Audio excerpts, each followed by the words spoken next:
जेब्ला शुटिंगा जादोंमोन नों मा क्लासावमोन? क्लास 7 7मोन एबार मा 10 मोनबाय विजुअली तो बहुत अच्छा है डायरेक्शन आपका कैमरा वर्क्स बहुत शानदार है बहुत अच्छा लगा स्टोरी कमाल का था समझ में तो आया ना हाँ जिधर थोड़ा थोड़ा समझ में नहीं आया वो तो सबटाइटल में देख लिया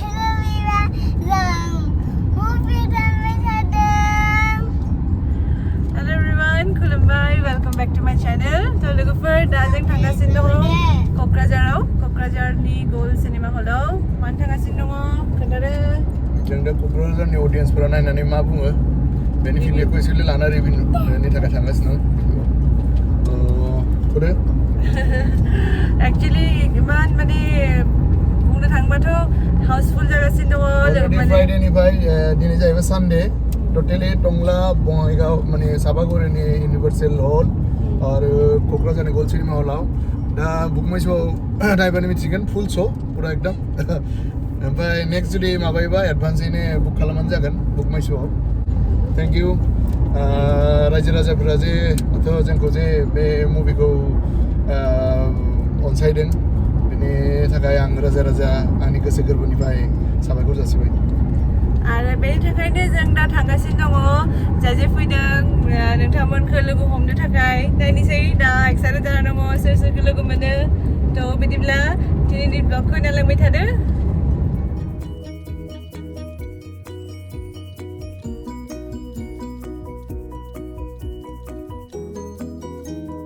जोंनो मा गाननांगौ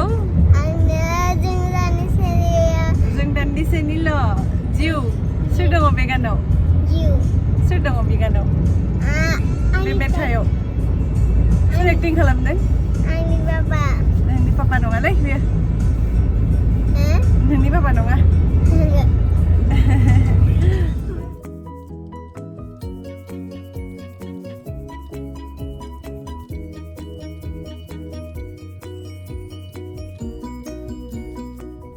सोरलै नोङो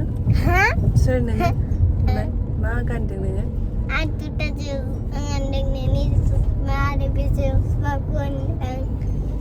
मेगनजों नुला नामा नोङो पावार थांबाय मबाइल गेले गेले ना बेनिखायनो ससमा गाननांबाय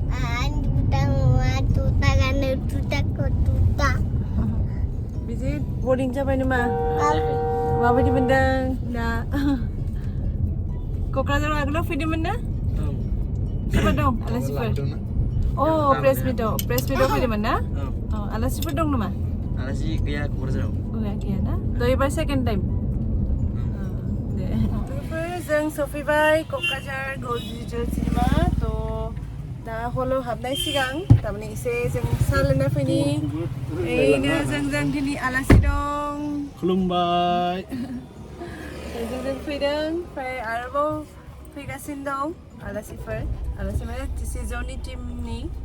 थ' लासैनो दा नोंथांमोना नुनो मोनगोन थ' जों दा फार्स्टआव साहा लोंना फैनोसै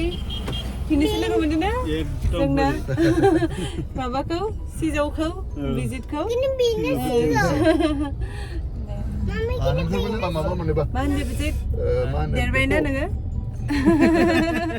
नों जेब्ला खालामदोंमोन नों जेब्ला शुटिंगा जादोंमोन नों मा क्लासावमोन? क्लास 7 मोन एबार मा 10 मोनबाय लोगोफोर जों दा दसे साहा लोंग्रोनोसै ओमफ्राय लोंनानै थांसै हलाव 4:40 सोआव थारमाने एसे मिडियानि मानसिफोर फैगोन अके सासेनो चिप्स नांगौ जाहैबाय माने बालु चिप्स रेड कालारनिखौ बे बालाल' नङा मा नांगौ नोंनो रेड कालारनि उदै सानो थाखाय ना नोंथ' लोमजाबाय थादोंमोन चिप्सआबो आरो लोमजागोन रेड कालारनि चिप्स नांगौ आंनो लाबा जल्दि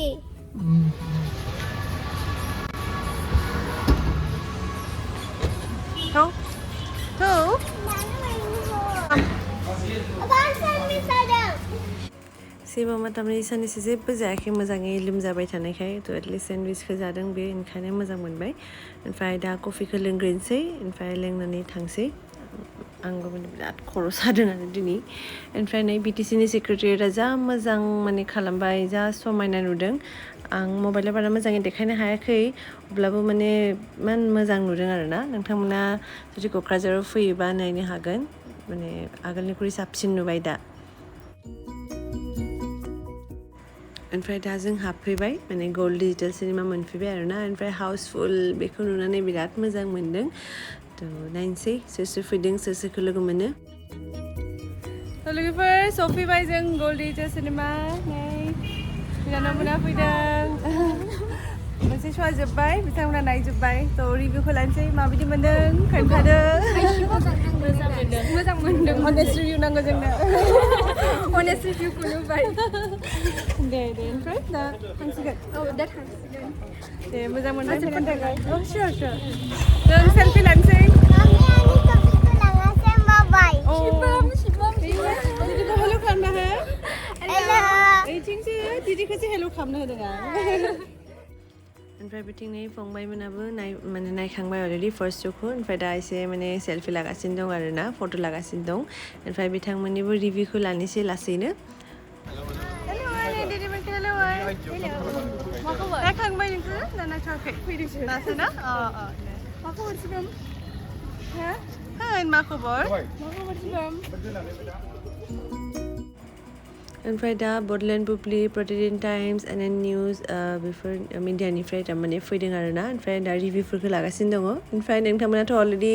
निउसफोरखौ नुखाबाय जानांगौ मानोना अलरेडि बेफोर आपल'ड जाखाबाय आंनाथ' आरो भिडिअ एडिटिं खालामनो लेट जायो ओमफ्राय भिडिअआबो लेट आपल'ड जायो बेनिखायनो निमाहा बिबाय उपाय गैया टाइम मोना नालाय अब्लाबो आंनि भिडिअखौबो जोबजासिम नायगोन होननानै आं आसा खालामबाय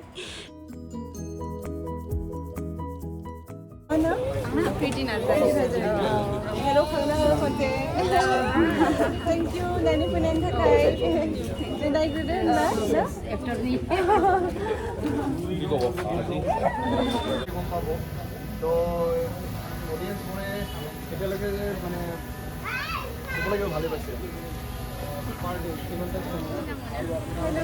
बिराद मोजां मोनबाय नै दानि मोनफैदों साबसक्राइबार लोगो मोनबा बिराद मोजां मोनो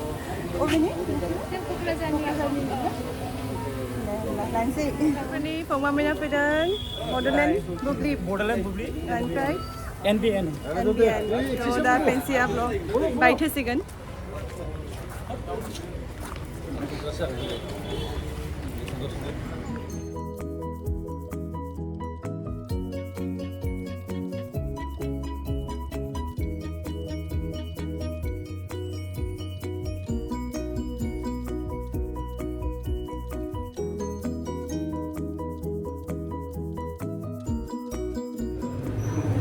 फंबाया मोनसे हाय खालामनो हादों क'क्राझारनि ना थ' फंबायमोनजों सेलफि लाबाय स' मोजां मोनबाय बिथांमोनखौ लोगो मोननानै ओमफ्राय फैनायनि थाखाय थेंक इउ दा जुदि नोंथांमोना आंनि भिडिअखौ नायबाय थादो थेंक इउ स' माच मुभिखौ नायनो फैनायनि थाखाय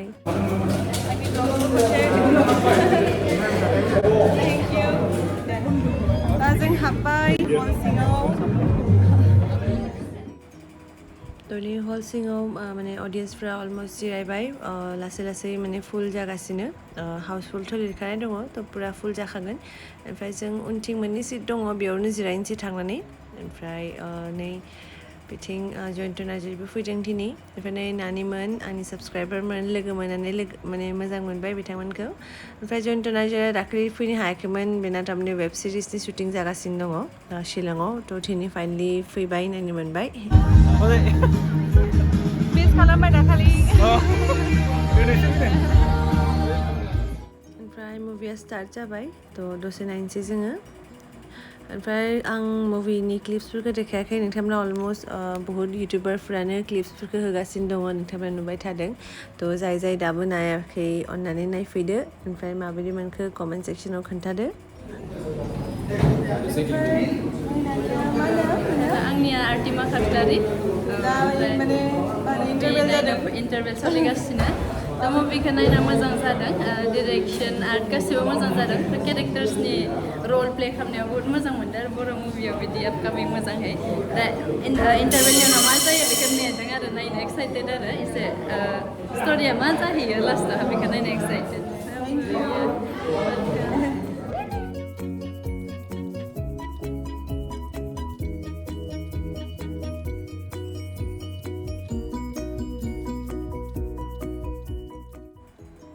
फाइनालि मुभिया जोब्बाय ओमफ्राय जोंबो एसे ओंखारलांसै बाहेराव ओमफ्राय जाय नायखो अडियन्सफोरनिफ्राय एसे रिभिउ होलांसै स' नोंथांमोना बहनानै नायलांबाय थादो Thank you. माबायदि मोनखो? माबायदि मोनखो नायनानै? जोबोर मोजां मोनदों।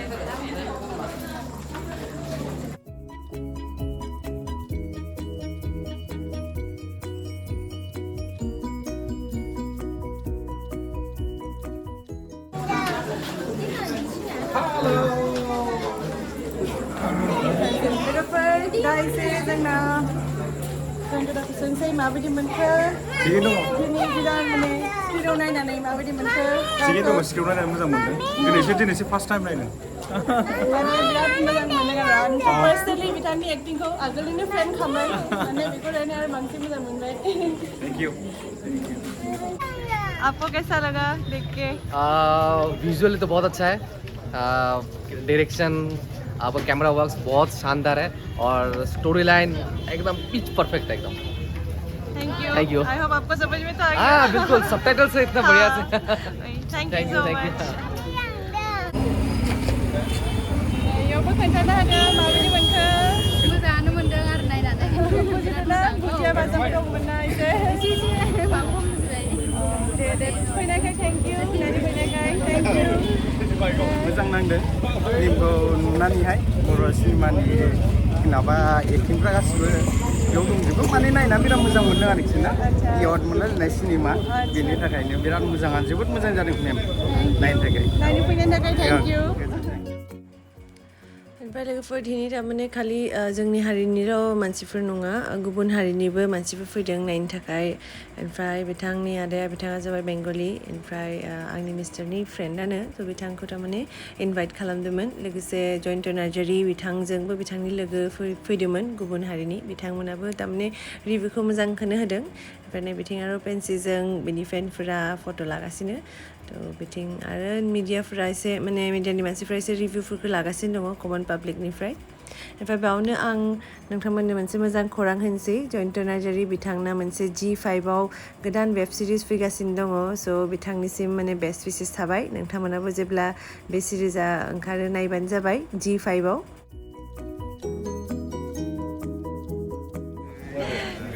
दे मुभिखौ माबायदि मोनखो मुभिखौ नायनानै जोबोद मोजां मोनदों